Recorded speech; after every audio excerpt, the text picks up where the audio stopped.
Hey BAU besties, I'm Shell and welcome to the show. Today I'm continuing my series Profiling the Profilers, where I deep dive into each main character of Criminal Minds. Next up, Garcia-Morgan, the physical shield, the fierce protector, and the absolute powerhouse of the BAU. Let's get into it. For 11 seasons, Garcia-Morgan was played with incredible charisma and intensity by Shemar Moore. He served as the BAU's tactical specialist, bringing a background as a former Chicago police officer and an explosive expert. He is the guy who kicks down the doors, chases down the unsubs, and physically shields his team from danger. On paper, he's the ultimate tough guy. But under that armor is a man deeply shaped by his family, his mother Fran, his sisters, and his missing cousin Cindee, whose disappearance haunted his family for years. Morgan matters because he is the BAU's protective shield. If Hotch is the steady center of gravity, Morgan is the kinetic energy that drives the team forward. He doesn't just profile unsubs, he physically confronts them. His baseline personality is passionate, protective, and intensely loyal. But if I'm being completely honest, in the first few seasons, Morgan was also incredibly cocky. He had a massive streak of arrogance, riding high on his Chicago PD background, and acting like he was an untouchable hotshot. He led with his heart and his instinct, which sometimes put him at odds with Hotch's strictly procedural style. After season 3, we really see that arrogance level off. As the cases got heavier and the trauma hits closer to home, that early season swagger matured into a deep, grounded sense of responsibility. But even as he leveled out, what always anchored him was the heartbeat of his character, his legendary dynamic relationship with Penelope Garcia. Garcia, I'll tell you what you are to me. You're my God-given solace. Woman, you promised me one thing. Whatever happens, don't you ever stop talking to me.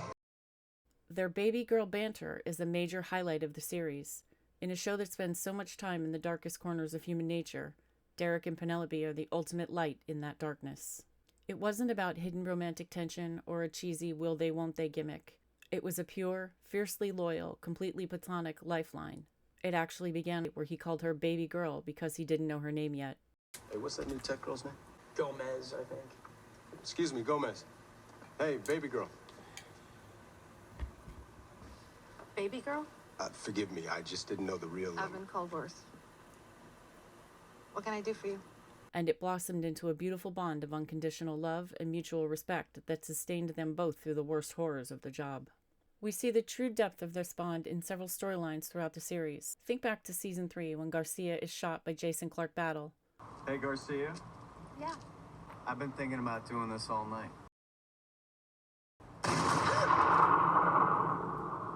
He refuses to leave her side, never leaving her hospital room and pacing her apartment like a caged tiger because the thought of losing her completely shatters him. I love you know that, right? I love you too. Later on, when Garcia's past as a hacker catches up to her and the cyber-terrorist group hacks her system, Morgan doesn't judge her. He steps in as her emotional anchor, calming her panic and shielding her from the bureaucratic fallout. They are each other's emotional safe harbor.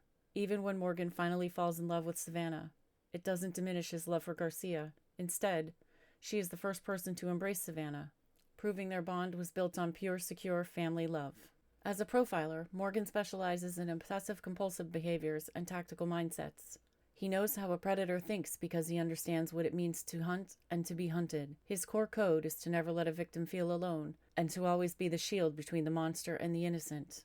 This protective instinct is fiercely evident in how he mentors Reed, treating him like a younger brother, protecting his brilliant mind while helping him navigate the physical dangers of the field.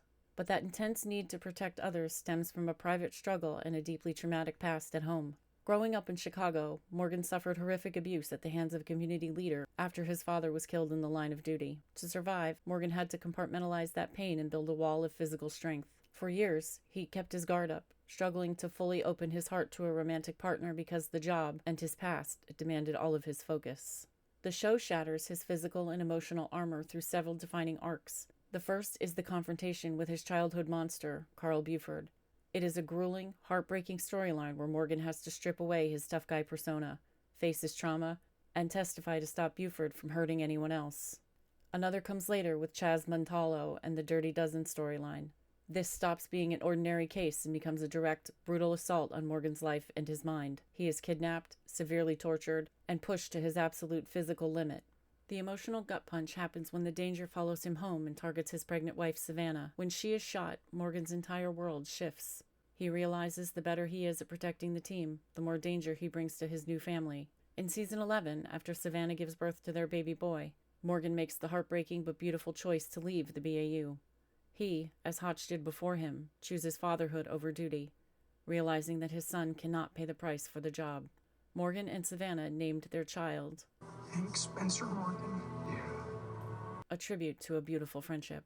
Hank is for my pops. But Spencer's for the best little brother anybody could ever ask for. Though he left the show as a series regular, the bond with his baby girl was never truly broken. When he came back for guest appearances in later seasons, his returns were pure joy, especially his final emotional goodbye scenes with Garcia that beautifully bookended their legacy. Derek Morgan proved that you can face the absolute worst of the world, survive deep childhood trauma, and still come out the other side as a loving father, a devoted husband, and a fiercely loyal friend. That's my Derek Morgan appreciation episode.